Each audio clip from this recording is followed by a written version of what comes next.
नमस्कार दोस्तों, India international में आपका बहुत बहुत स्वागत है। दोस्तों, आज बात करेंगे। चीन ने अपने सोशल मीडिया के ऊपर गैग ऑर्डर निकाल दिए हैं। आप क्या लिख सकते हो, क्या बोल सकते हो, उसके ऊपर लिमिट लगा दी गई है। यानी कि फ्रीडम ऑफ स्पीच गायब हो गई है। क्या हुआ क्या है, मैं बताता हूं आपको। इस बीच में पाकिस्तान का कहना है कि तालिबान जो है भारत का पिट्ठू है। ये शब्द यूज़ किया गया है पाकिस्तान की गवर्नमेंट के मिनिस्टर के द्वारा कि तालिबान भारत का पिट्ठू है और वो भारत के बिहाफ पर जंग लड़ रहा है। और तीसरा, भारत के ऑनलाइन जो मार्केट है, यूपीआई मार्केट जो है, जहाँ पे सारी पेमेंट यूपीआई के थ्रू होती है, जिसे यूनिफाइड पेमेंट इंटरफेस कहा जाता है। यानी कि क्यूआर कोड देखा या नंबर देखा, सीधा पेमेंट कर दिया, 1 सेकंड में पेमेंट हो जाता है। उसके अंदर कुछ खतरे आए हैं कि 80% कारोबार सिर्फ 2 ऐप्स पर है, यानी कि फ़ोन पे और गूगल पे। और तीसरा भी एक उसमें खिलाड़ी है जो तीसरे नंबर पे है, वो पेटीएम। तो पूरा हिंदुस्तान पे इन्हीं 2-3 ऐप्स का दबदबा है।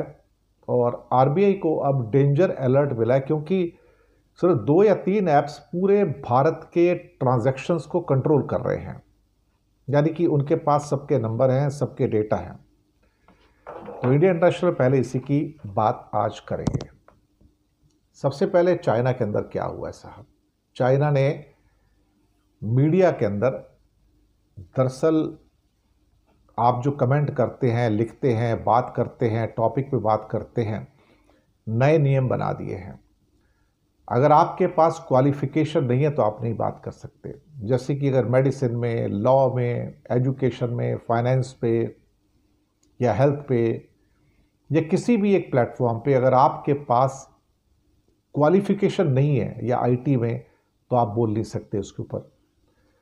कहा जा रहा है कि इसका मकसद गलत इंफॉर्मेशन को रोकना है, लेकिन इसे डिजिटल सेंसरशिप का नाम दिया गया है। इसका मतलब ये हुआ कि सपोज करो कि मैं एक फाइनेंशियल एक्सपर्ट नहीं हूं, लेकिन मैं इंडिया की इकोनॉमी के ऊपर बात करना चाहता हूं, तो मैं नहीं कर सकता। अगर सपोज करो कि मैं अपने चैनल के ऊपर आज एक एनवायरनमेंट के ऊपर बात करना चाहता हूँ, क्लाइमेट पे, और मैं क्लाइमेट एक्सपर्ट नहीं हूँ, मेरे पास क्लाइमेट की क्वालिफिकेशन नहीं है एनवायरनमेंट की, तो मैं बात नहीं कर सकता हूँ।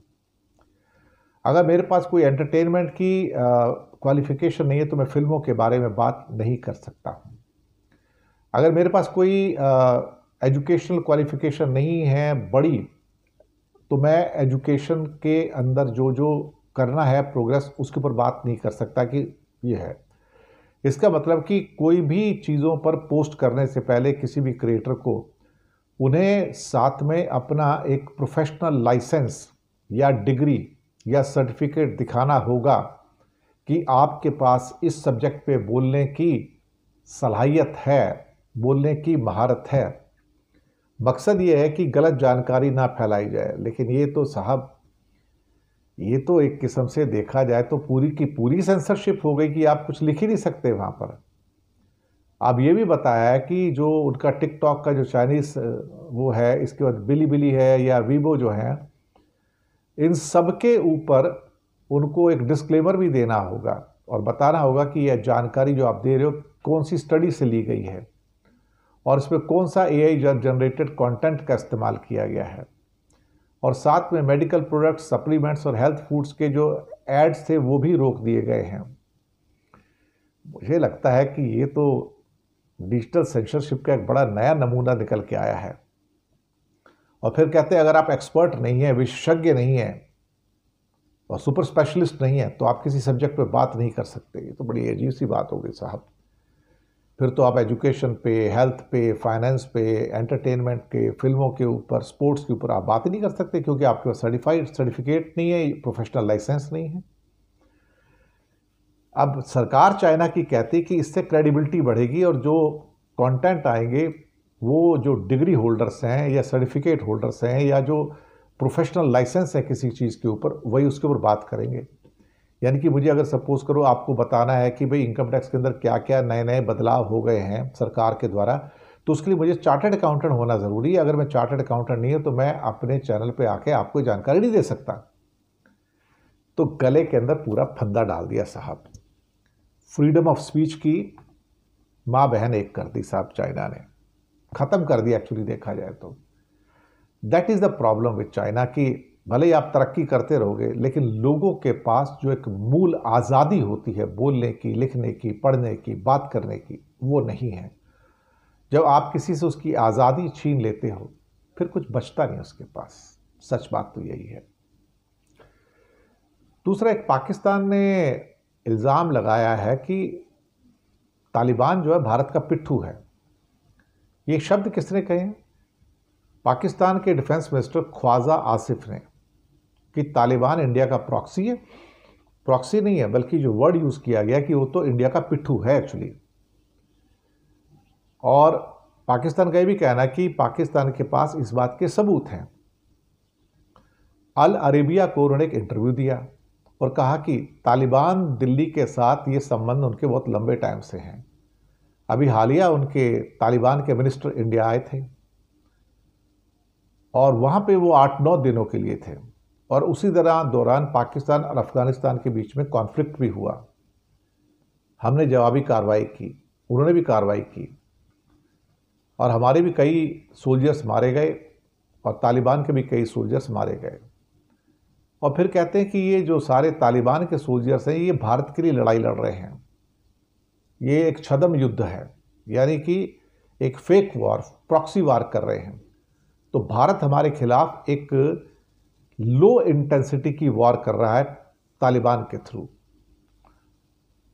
अब मुसीबत ये है कि ये वर्ड कहना यहाँ पर कि पिट्ठू, कि तालिबान जो है भारत का पिट्ठू है और भारत के लिए लड़ाई लड़ रहा है, ये थोड़ा सा अजीब सा लगा। लेकिन पाकिस्तान से ऐसे स्टेटमेंट आते रहते हैं, वो इस किस्म के वर्ड्स का यूज़ करते रहते हैं।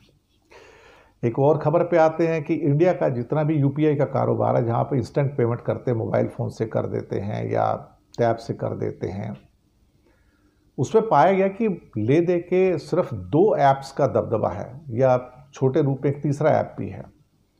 इस पे फ़ोन पे और जीपे है जिनका पूरा का पूरा दबदबा है, और इसके बाद एक पेटीएम भी है, उनका भी थोड़ा दबदबा है। तो 80% कारोबार जो है वो 80% कारोबार इंडिया का सिर्फ फ़ोन पे और जीपे से होता है। जी हाँ, फ़ोन पे और जीपे से होता है।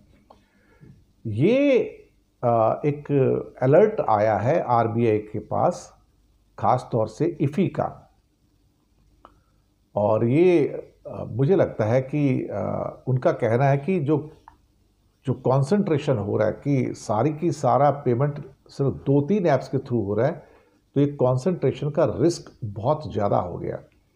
अब रिस्क का मतलब ये हुआ कि जितने भी डिजिटल ट्रांजैक्शंस हो रहे हैं उसमें से 80% से ज़्यादा सिर्फ जीपे और फ़ोनपे से हो रहे हैं सिर्फ, यानी कि मोबाइल पेमेंट ऐप्स के जरिए हो रहे हैं। और ये दोनों मोबाइल पेमेंट ऐप्स जो हैं यही जिसकी मैं बात कर रहा हूँ। अब सवाल ये पैदा होता है कि ये कॉन्सेंट्रेशन जो रिस्क है इसको ख़त्म कैसे किया जाए। नेशनल पेमेंट का जो एक इंफॉर्मेशन है वो ये कहता है कि सितंबर में करीब करीब 196 बल्कि कहा जाए तो 1963 करोड़ के लेन देन हुए, और इसका जो अमाउंट था वो 24 लाख करोड़ था, समझो 25 लाख करोड़ का था। तो मुझे लगता है कि तो काफ़ी बड़ा अमाउंट है जो सिर्फ 2 कंपनियां कंट्रोल कर रही हैं। और उनका कहना है कि किसी भी सिस्टम में अगर आप सिर्फ 2 ऐप्स पे 80% कारोबार संभाल रहे हैं तो फिर किसी भी तकनीकी खराबी के दौरान या साइबर हमले के दौरान पूरे देश का नेटवर्क ठप पड़ सकता है। इसमें डेंजर भी है। तो अभी से इसके लिए सावधान रहने की ज़रूरत है। तो ये थी हमारी पेशकश इंडिया इंटरनेशनल से। चैनल को सब्सक्राइब कीजिएगा, हो सके तो छोटी छोटी आर्थिक मदद भी कर सकते हैं। नीचे हमने आपके लिए यूपीआई नंबर और बैंक अकाउंट नंबर दोनों दिए हैं। किसी एक को चुनकर छोटी सी मदद करेंगे तो अच्छी पत्रकारिता को बचाने में आप हमारे सहयोगी भी बनेंगे। धन्यवाद।